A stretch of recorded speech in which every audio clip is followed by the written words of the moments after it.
is the book that made me question everything I knew about money. Honey, why are we poor?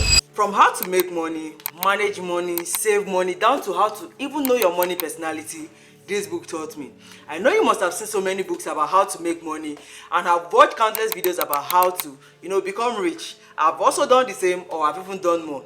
And I can tell you for free, none of the books I've read comes close to what you can learn from reading this book. Very easy for readers to read, from a simple text font to spacing down to the total packaging of the book, which is very important for me as a reader. It even gives you money workouts to do.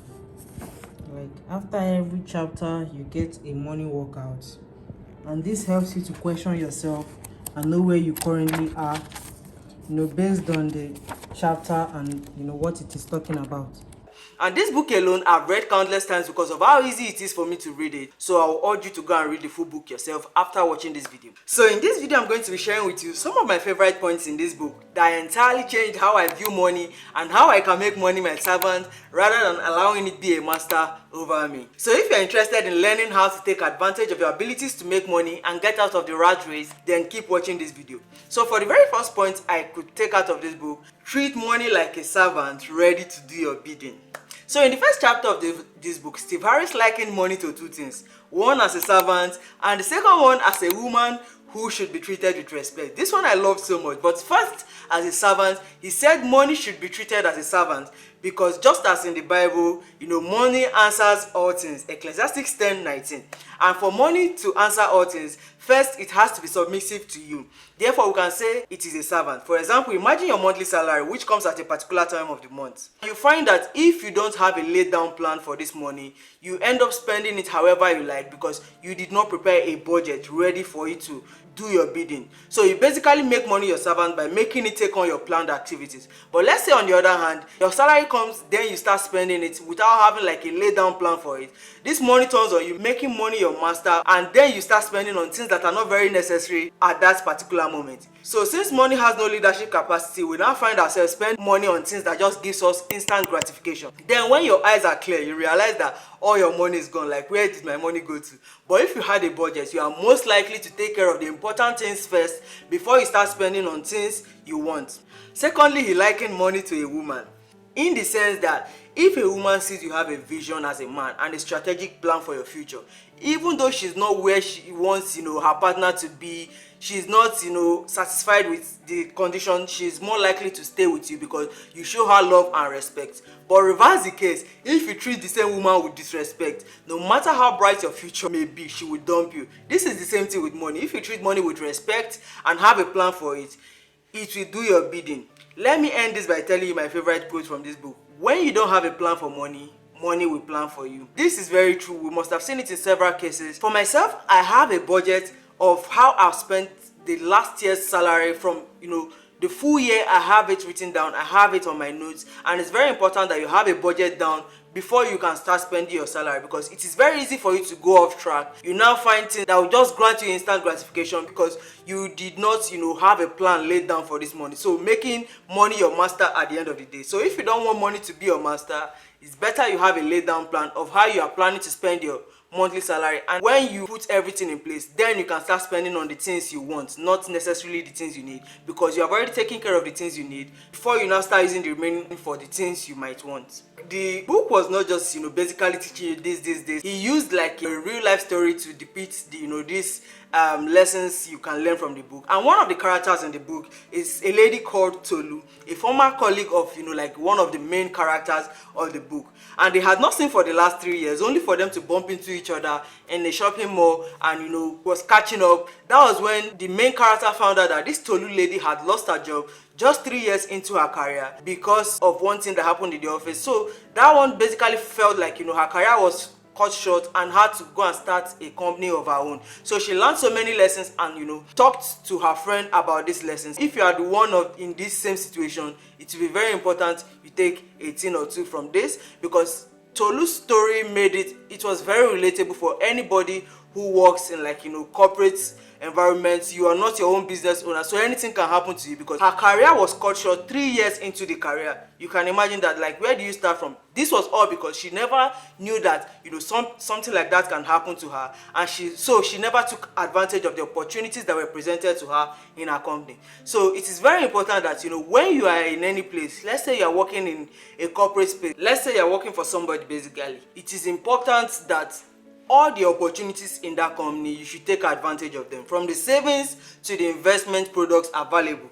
It is very important to take advantage of it, not just taking advantage of the loans that you end up repaying. Even when you want to take the loans, at least use them for something productive that will end up bringing more money to you. So if you find yourself in this to lose shoe and now have to face a new reality of losing your job, at least you have something to fall back on.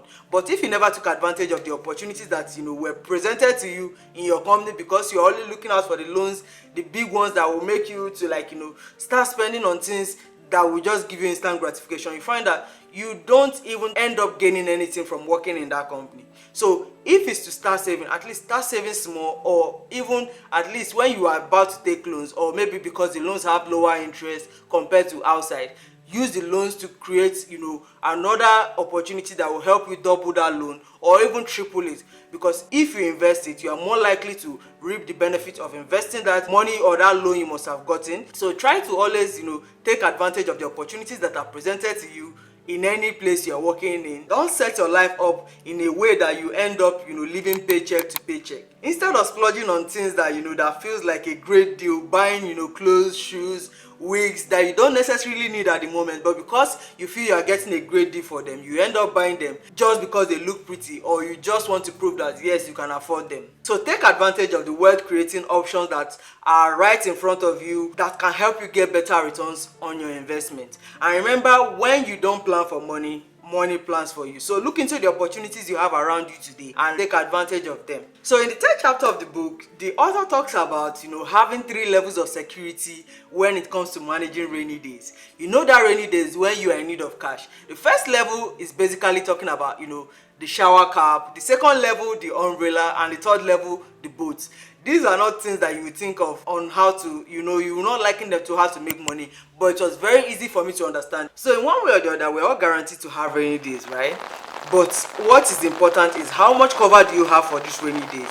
Because it will definitely come at one point or the other, and especially when it comes unawares, like how much cover do you think you have? So having yourself prepared for these levels of rainy days, depending on how much you are prepared, that will determine the level of security you have for these rainy days when it ends up coming your way. So for the first level, if you have a shower cap can only keep your hair dry, and this basically means that a shower cap can only protect one person. Let's say you have your savings, but your savings can only cover for you, and you have a family. This level of security is not what you want for yourself, especially when a rainy day comes and it comes unawares. So this level of security only leaves you vulnerable to the rain, because you can only cover yourself and you can't cover for your family. So if your finances are a shower cap, you have limited protection, enough for just yourself and not enough for another person. But on the other hand, let's say you have an umbrella. An umbrella has better protection compared to a shower cap, but this also has limited protection, because you basically have to put in your physical effort by holding the umbrella for it to cover you. And an umbrella to some extent is much better than the shower cap, because it can cover for up to 3 people, and this is about it. Even while covering for the 3 people, you can still be drenched by the rain, because that is still a lot for an umbrella to carry. So having the level of security that by having an umbrella does not guarantee you full protection, but at least it will take you to a better place compared to if you had a shower cap. And this depends on the intensity of the rain. So having an umbrella is much better than having a shower cap. But on the other hand, if you have a boat, like a boat can carry much more people, and this also depends on the size of the boat, but at least it can carry much more people than the first 2 levels of security that we talked about. And the author even went forward to use Noah's boat as an example, because it took him long to prepare, but at the end of the day, the boat was enough for him to carry both his family and everybody around him that were opportune to enter that boat. And since when you are preparing for a rainy day, sometimes you might even get a flood, it's better to be much more prepared than you are less prepared. So having a boat is one important way, or the best level of security that you can have for yourself, so that when a rainy day comes or when the flood comes, at least you can breeze through the rainy day, compared to if you don't have any level of security. This will help you, stay safe in whatever level of rain comes along your way. So in another chapter of the book, he talks about, knowing your place of instinct. Like, what are you good at? What is that place that you can be recognized as an authority? Like, this was quite interesting to me, and he even made a quote saying that it's not what you don't have that limits you, but what you have but don't know how to use. That resonated so much with me, because in so many areas of my life I found that even with the skills I have, sometimes not knowing how to put them to good use is something that limits you. So not necessarily that you don't have the skills, but you just don't know how to use them. So he laid down 2 steps to help you discover your place of instinct. The first step is to find out that place where you can easily dominate, like that place okay, with your skills you can easily dominate this place, something you are very good at. The second step is now where he talked about now establishing your authority in that place you can dominate. This resonated so much with me, because take myself for an example now. Like, I want to be known for finance management. In the future, anything surrounding finance, I want to be known as an authority in that place. Now it's just the starting phase, the learning phase, just bringing you the information I know. It might not be in the best way, but I'm honing my skills. This is the same thing. Like, what is your own place of instinct? Like, what is that thing that that you can be known for? So I'm working hard,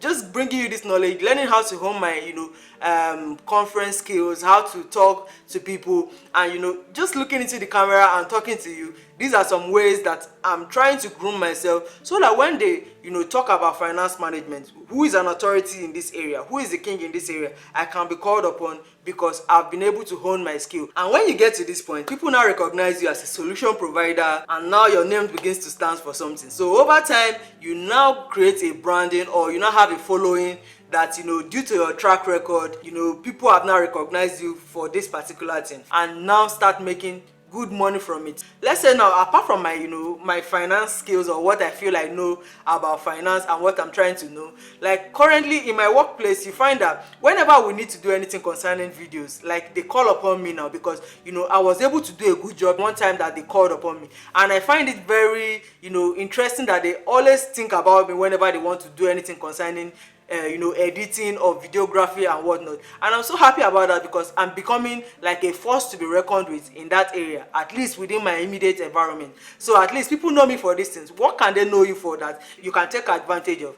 Like he even said in some point, like if God gave it to you for free, you can take a fee for it. Like that is what it is. And some people like Oprah Winfrey that we know now, Richard Branson, Bill Gates, all these people use their place of instinct, created a structure around it, and started making money from it. You can take advantage of the opportunities around you, create a structure around it, and make a profit out of it. So knowing what your skills is, and establishing yourself in that area and trying to make a profit out of it is very good. All you need to do is package it or structure it in such a way that it will be of value to someone else. So at this point, it is very important for you to look inwards and discover that thing that comes very natural to you, and learn how to make a profit out of it. So you will agree with me that staying disciplined to a financial plan is not the easiest thing.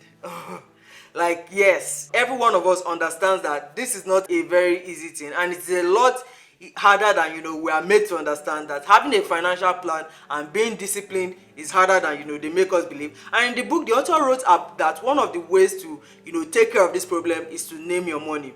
And he used a quote by Miles Monroe to buttress this point, where he talked about when the purpose of a thing is not known, abuse is inevitable.